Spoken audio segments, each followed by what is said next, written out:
ನಿಮಗೆ ಸ್ಕ್ರಿಪ್ಟಿಂಗ್ ಮಾಡೋಕೆ, ವಿಜುವಲೈಸೇಷನ್ ಮಾಡೋಕೆ, 5x55 ಟೆಕ್ನಿಕ್ ಮಾಡೋಕೆ, ವಾಟರ್ ಟೆಕ್ನಿಕ್ ಮಾಡೋಕೆ, ಸ್ವಿಚ್ ವರ್ಡ್ಸ್ ಟೆಕ್ನಿಕ್ ಮಾಡೋಕೆ, ಎಲ್ಲ ಟೆಕ್ನಿಕ್ ಮಾಡೋಕ್ಕೂ ತುಂಬಾ ಕಷ್ಟ ಆಗ್ತಾ ಇದೆ. ಸುಲಭವಾಗಿರುವಂಥದ್ದು, ಈಸಿ ಆಗಿರುವಂಥದ್ದು ಒಂದು ಟೆಕ್ನಿಕ್ ಬೇಕು ಅಂತ ಇದ್ರೆ ಇವತ್ತು ನಾನು ಹೇಳೋ ಟೆಕ್ನಿಕ್ ಮ್ಯಾಜಿಕ್ ತರ ವರ್ಕ್ ಆಗುತ್ತೆ. ಖಂಡಿತವಾಗ್ಲೂ ಅಷ್ಟೇನೆ. ನೀವು ಏನು ಎಫರ್ಟ್ಸ್ ಹಾಕ್ಬೇಕು ಅಂತಿಲ್ಲ, ಏನು ಕಷ್ಟಪಡ್ಬೇಕು ಅಂತಿಲ್ಲ. ಮ್ಯಾಜಿಕ್ ತರ ಈ ಟೆಕ್ನಿಕ್ ಕೆಲಸ ಮಾಡಿಬಿಟ್ಟು ನಿಮಗೆ ನೀವು ಅನ್ಕೊಂಡಿರೋ ಡಿಸೈರ್ಸು, ಡ್ರೀಮ್ಸು, ಏನೇನಿದೆ ಕನ್ಸುಗಳು, ಅದನ್ನೆಲ್ಲನೂ ಮ್ಯಾನಿಫೆಸ್ಟ್ ಮಾಡ್ಕೊಡುತ್ತೆ. ಸೊ ನಿಮಗೆ ಈಸಿ ಟೆಕ್ನಿಕ್ ಏನು ಅಂತ ಕಲಿಯೋಕೆ ಇಂಟ್ರೆಸ್ಟ್ ಇತ್ತು ಅಂತಂದ್ರೆ ಈ ವಿಡಿಯೋನ ನೋಡಿ. ಎಲ್ಲರಿಗೂ ನಮಸ್ಕಾರ. ನನ್ನ ಹೆಸರು ಅನಿತಾಶಾಸ್ತ್ರಿ ಅಂತ. ನಾನು ಲಾ ಆಫ್ ಅಟ್ರಾಕ್ಷನ್, ಮ್ಯಾನಿಫೆಸ್ಟೇಷನ್ ಇದ್ರ ಬಗ್ಗೆ ಎಲ್ಲ ವಿಡಿಯೋಸ್ ಮಾಡ್ತೀನಿ. ಸುಮಾರು ವಿಡಿಯೋಸ್ಗಳಿದೆ. ಇಂಟ್ರೆಸ್ಟ್ ಇತ್ತು ಅಂತಂದ್ರೆ ನೋಡಿ. ಎವ್ರಿ ಮಂಡೇ ಮತ್ತೆ ಫ್ರೈಡೇಸು ಕನ್ನಡದಲ್ಲಿ ವಿಡಿಯೋಸ್ ಇರುತ್ತೆ, ವೆಡ್ನೆಸ್ಡೇಸು ಇಂಗ್ಲಿಷ್ ನಲ್ಲಿ ವಿಡಿಯೋಸ್ ಇರುತ್ತೆ. ನಾನು ಸಿಂಪಲ್ ಆಗಿರುವಂಥದ್ದು, ಈಸಿ ಆಗಿರುವಂಥದ್ದು, ಎಫರ್ಟ್ಲೆಸ್ ಆಗಿರುವಂಥದ್ದು ಟೆಕ್ನಿಕ್ಸ್ ಅನ್ನ ಎಲ್ಲ ಹೇಳ್ಕೊಡ್ತೀನಿ. ಸೊ ನಿಮಗೆ ಇಂಟ್ರೆಸ್ಟ್ ಇತ್ತು ಅಂತಂದ್ರೆ ಖಂಡಿತವಾಗ್ಲೂ ಲೈಕ್ ಮಾಡಿ, ಸಬ್ಸ್ಕ್ರೈಬ್ ಮಾಡಿ, ಕಾಮೆಂಟ್ ಮಾಡಿ, ಶೇರ್ ಮಾಡಿ ಈ ವಿಡಿಯೋಸ್ನ. ವಿಡಿಯೋದಲ್ಲಿ ರೋಬೋಟಿಕ್ ಅಫರ್ಮೇಷನ್ಸ್ ಅಂತ, ಇದು one of the easiest technique. ಇದರಲ್ಲಿ ನಿಮ್ಗೆ ಸ್ಕ್ರಿಪ್ಟಿಂಗ್ ಮಾಡ್ಬೇಕು ಅಂತಿಲ್ಲ, ವಿಜುವಲೈಸೇಷನ್ ಮಾಡ್ಬೇಕು ಅಂತಿಲ್ಲ, ರಾತ್ರಿ ಮಾಡ್ಬೇಕಾ, ಎಲ್ಲ ಕನ್ಫ್ಯೂಷನ್ಗಳು ಏನೂ ಇಲ್ಲ ಈ ಟೆಕ್ನಿಕಲ್ಲಿ. ಈ ಟೆಕ್ನಿಕ್ ಹೆಸರು ರೋಬೋಟಿಕ್ ಅಫರ್ಮೇಷನ್ಸ್ ಅಂತ. ಸೊ ಇದನ್ನ ಮಾಡೋದು ಹೇಗೆ ಅಂತ ಹೇಳಿ at the end of the ವಿಡಿಯೋದಲ್ಲಿ ನಾನು ನಿಮ್ಗೆ ಕೆಲವು ಅಫರ್ಮೇಷನ್ಸ್ ಕೊಡ್ತೀನಿ, ಅದನ್ನ ನೀವು ಯೂಸ್ ಮಾಡ್ಕೊಳ್ಬಹುದು. ಈ ಟೆಕ್ನಿಕ್ ಅಲ್ಲಿ ನೀವೇನ್ ಮಾಡ್ತೀರಾ, ಯಾವ ಏರಿಯಾ ಆಫ್ ಲೈಫ್ ಅಲ್ಲಿ ನೀವು ಇಂಪ್ರೂವ್ಮೆಂಟ್ ತರಬೇಕು ಅಂತ ಅನ್ಕೊಂಡಿದೀರಾ, ಚೇಂಜಸ್ ತನ್ಬೇಕು ಅಂತ ಅನ್ಕೊಂಡಿದೀರಾ, ಆ ಏರಿಯಾಸ್ ಆಫ್ ಯಾವುದು ಅಂತ ನಿಮಗೆ ಗೊತ್ತಿತ್ತು ಅಂತಂದ್ರೆ ಈ ಟೆಕ್ನಿಕ್ ಮಾಡೋದಕ್ಕೆ ತುಂಬಾ ಈಸಿ. ಓವರ್ ಆಲ್ ನಿಮ್ಮ ಜೀವನ ತುಂಬಾ ಚೆನ್ನಾಗಾಗ್ಬೇಕು ಅಂತ ಇದ್ರೆ ಕೂಡ ಈ ಟೆಕ್ನಿಕ್ ಅನ್ನು ಯೂಸ್ ಮಾಡ್ಕೊಳ್ಬಹುದು. ನೀವು ಹೆಲ್ದಿ ಆಗ್ಬೇಕು ಅಂತಿದ್ರೆ, ನೀವು ವೆಲ್ದಿ ಆಗ್ಬೇಕು ಅಂತಿದ್ರೆ, ನಿಮ್ ಕೆರಿಯರ್ ಚೆನ್ನಾಗಾಗ್ಬೇಕು ಅಂತಿದ್ರೆ, ನಿಮ್ ಪಾರ್ಟ್ನರ್ನ ಅಟ್ರಾಕ್ಟ್ ಮಾಡ್ಬೇಕು ಅಂತಿದ್ರೆ, ನಿಮ್ಮ ರಿಲೇಶನ್ಶಿಪ್ ಚೆನ್ನಾಗಾಗ್ಬೇಕು ಅಂತಿದ್ರೆ, ದುಡ್ಡು ಜಾಸ್ತಿ ಬೇಕು ಅಂತಿದ್ರೆ, ಟ್ರೇಡಿಂಗ್ ಅಲ್ಲಿ ಚೆನ್ನಾಗಾಗ್ಬೇಕು ಅಂತಿದ್ರೆ, ಬಿಸ್ನೆಸ್ ಚೆನ್ನಾಗಾಗ್ಬೇಕು ಅಂತಿದ್ರೆ, ನೋಡಕ್ ಸುಂದರವಾಗಿ ಆಗ್ಬೇಕು ಅಂತಿದ್ರೆ, ನಿಮ್ಮ ಬಾಡಿನಲ್ಲಿ ಚೇಂಜಸ್ ಆಗ್ಬೇಕು ಅಂತಿದ್ರೆ, ವೆಯ್ಟ್ ಲಾಸ್ಗೆ, ಐ ಸೈಟ್ಗೆ, ಕೂದಲು ಬೆಳೆಸ್ಕೊಳ್ಳೋದಿಕ್ಕೆ, ನಿಮ್ಮ ಬಾಡಿನಲ್ಲಿ ಏನ್ ಚೇಂಜಸ್ ಆಗ್ಬೇಕು ಅಂತಿದೆ, ಲ್ಯಾಂಗ್ವೇಜ್ ಕಲಿಯೋದಿಕ್ಕೆ, ಡ್ರೈವಿಂಗ್ ಕಲಿಯೋದಿಕ್ಕೆ, ಕಾನ್ಫಿಡೆನ್ಸಿಗೆ, ಯಾವ ಏರಿಯಾ ಬೇಕು ಅಂತ ಇದೆ ಆ ಏರಿಯಾ ಎಲ್ಲದಕ್ಕೂ ಈ ಟೆಕ್ನಿಕ್ ಅನ್ನ ನೀವು ಯೂಸ್ ಮಾಡ್ಬೋದು.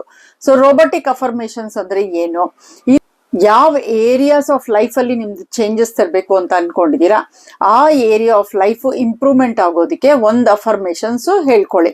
ಚಿಕ್ಕದಾಗಿದ್ರೆ ತುಂಬಾ ಒಳ್ಳೇದು, ಯಾಕಂದ್ರೆ ತುಂಬಾ ದೊಡ್ಡದಾಗಿದ್ರೆ ನಿಮ್ಗೆ ಹೇಳ್ಕೊಳಕ್ ಕಷ್ಟ ಆಗತ್ತೆ. ಸೊ ಈ ಅಫರ್ಮೇಷನ್ಸ್ ನ ಎಷ್ಟು ಸಲ ಬೇಕಾದ್ರೂ ಹೇಳ್ಕೊಳ್ತಾ ಇರ್ಬೋದು, ರಿಪೀಟ್ ಮಾಡ್ತಾ ಇರ್ಬೋದು, ಯಾವಾಗ ಬೇಕೋ ಅವಾಗ ಹೇಳ್ಕೊಳ್ತಾ ಇರ್ಬೋದು.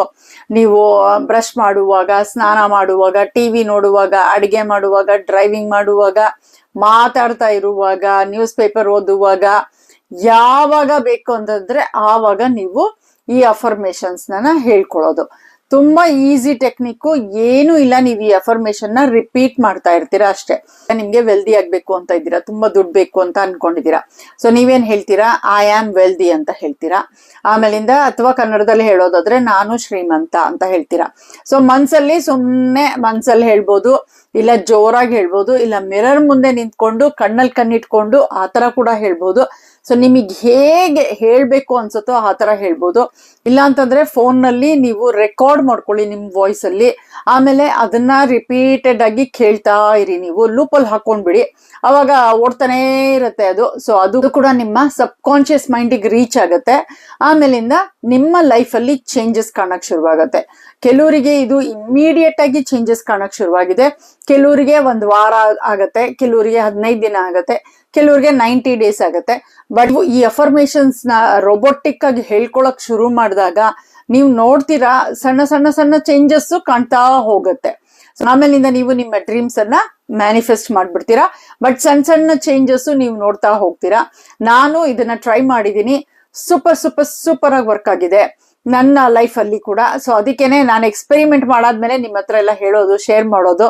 ಫುಲ್ ಆಗಿರುವಂತ robotic affirmations, easy effortless technique. ರಾತ್ರಿ ಮಲ್ಕೊಳಕ್ ಮುಂಚೆ ಖಂಡಿತವಾಗ್ಲೂ ಹೇಳ್ಕೊಳ್ಳಿ. ನಿಮಗೆ ಗೊತ್ತು, ರಾತ್ರಿ ಮಲ್ಕೊಳಕ್ ಮುಂಚೆ ನೀವು ಏನ್ ಅಫರ್ಮೇಷನ್ಸ್ ಹೇಳ್ಕೊಳ್ತೀರಾ ಅದು ನಿಮ್ ಸಬ್ ಕಾನ್ಶಿಯಸ್ ಮೈಂಡಿಗೆ ರೀಚ್ ಆಗುತ್ತೆ. ಆಮೇಲೆ ಅದಕ್ಕೆ ಬೇಕಾಗೋ ತರ ಆಕ್ಟ್ ಮಾಡಕ್ ಶುರುವಾಗ್ಬಿಡುತ್ತೆ. ನಿಮ್ಮ ರಿಯಲ್ ವರ್ಲ್ಡ್ ಅಲ್ಲಿ ತಂದು ಕೊಡಕ್ಕೆ ಆ ಯೂನಿವರ್ಸ್ ಎಲ್ಲಾ ಪ್ರಯತ್ನಗಳನ್ನ ಮಾಡಿ ಆಮೇಲಿಂದ ನಿಮಗೆ ಬೇಕಾಗಿರೋ ಡಿಸೈರ್ಸ್ ನ ನಿಮ್ಗೆ ಆರಾಮಾಗಿ ತಂದು ಕೊಟ್ಬಿಡುತ್ತೆ. ಟೆಕ್ನಿಕ್ ಮಾಡೋಕೆ ಇಂಪಾರ್ಟೆಂಟ್ ಏನೇನು ಅಂತಂದ್ರೆ, ನೀವು ಈ ಅಫರ್ಮೇಶನ್ಸ್ ನ ಮಾತ್ರ ಪ್ರೆಸೆಂಟ್ ಟೆನ್ಸ್ ಅಲ್ಲಿ ಹೇಳ್ತೀರಾ. ಆಮೇಲೆ ನಿಮಗೆ ಏನ್ ಬೇಕಾಗಿದೆ, ನಿಮ್ ಲೈಫಲ್ಲಿ ಏನ್ ಚೇಂಜ್ ತರಬೇಕು ಅಂತ ಅನ್ಕೊಂಡಿದೀರಾ ಅದು ನಿಮಗೆ ಗೊತ್ತಿರ್ಬೇಕು. ಆಮೇಲಿಂದ ಈ ಅಫರ್ಮೇಶನ್ಸ್ ನ ನೀವು ರಿಪೀಟ್ ಮಾಡ್ತಾನೆ ಇರ್ಬೇಕು. ಸೊ ಆವಾಗ್ಲೇನೆ ಇದು ವರ್ಕ್ ಆಗೋದು, ಆಯ್ತಾ. ಸೊ ಇವಾಗ ನಾನು ಕೆಲವು ಅಫರ್ಮೇಶನ್ಸ್ ಹೇಳ್ತೀನಿ. ಸೊ ಜನರಲ್ ಆಗಿರೋ ಅಫರ್ಮೇಶನ್ಸ್ ನಾನು ಹೇಳ್ತೀನಿ, ಬಟ್ ನಿಮಗೆ ಯಾವ ಏರಿಯಾಸ್ ಆಫ್ ಯುವರ್ ಲೈಫ್ ಅನ್ನ ಚೇಂಜ್ ಮಾಡ್ಬೇಕು ಅಂತ ಅನ್ಕೊಂಡಿದೀರಾ ಬೇಕಾಗುವಂತ ಅಫರ್ಮೇಶನ್ಸ್ ನೀವೇ ಮಾಡ್ಕೊಳ್ಬಹುದು. ಅಫರ್ಮೇಶನ್ ಜನರಲ್ ಆಗಿರುವಂತದ್ದು ಏನು ಅಂತಂದ್ರೆ, every day in every way I am getting better and better ಅಂತ. ದಿನಾ ನಾನು ಉತ್ತಮವಾಗುತ್ತಾ ಇದ್ದೇನೆ ಅಂತ ಅನ್ಕೊಂಡು, ಸೊ ನಿಮ್ ಮನ್ಸಲ್ಲಿ ಹೇಳ್ಕೊಳ್ತಾ ಇರಿ ಅಷ್ಟೇನೆ, ದಿನಾ ನಾನು ಉತ್ತಮವನಾಗುತ್ತಿದ್ದೇನೆ, ದಿನಾ ನಾನು ಉತ್ತಮನಾಗುತ್ತಿದ್ದೇನೆ ಅಂತ ಅನ್ಕೊಂಡು. ಸೊ ಅಂದ್ರೆ ದಿನ ನೀವು ಚೇಂಜ್ ಆಗ್ತಾ ಇದ್ದೀರಾ, ಇನ್ನು ಬೆಟರ್ ಆಗ್ತಾ ಇದ್ದೀರಾ ಅಂತ.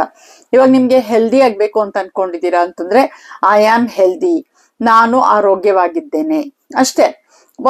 ಎಷ್ಟು ಚಿಕ್ಕದಾಗಿರತ್ತೋ ಅಫರ್ಮೇಶನ್ಸ್ ಅಷ್ಟು ನಿಮಗೆ ಈಸಿ ಆಗತ್ತೆ ಅದನ್ನ ಹೇಳ್ಕೊಳ್ತಾ ಇರಕ್ಕೆ.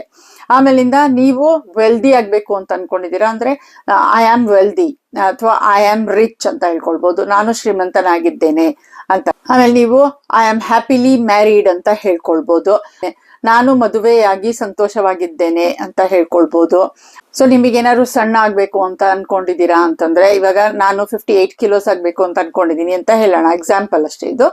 ಸೊ ನಾನು 58 ಕಿಲೋ ಆಗಿದ್ದೇನೆ ಅಂತ, ನಾನು ಆರೋಗ್ಯವಾಗಿದ್ದೇನೆ, ನಾನು ಮತ್ತು ನಿಮ್ಗೆ ಸುಂದರವಾಗಿರ್ಬೇಕು ಅಂತ ಅನ್ನೋದು ನಿಮ್ಮ ಡಿಸೈರ್ಸ್ ಇತ್ತು ಅಂತಂದ್ರೆ, ನಾನು ಸುಂದರವಾಗಿದ್ದೇನೆ.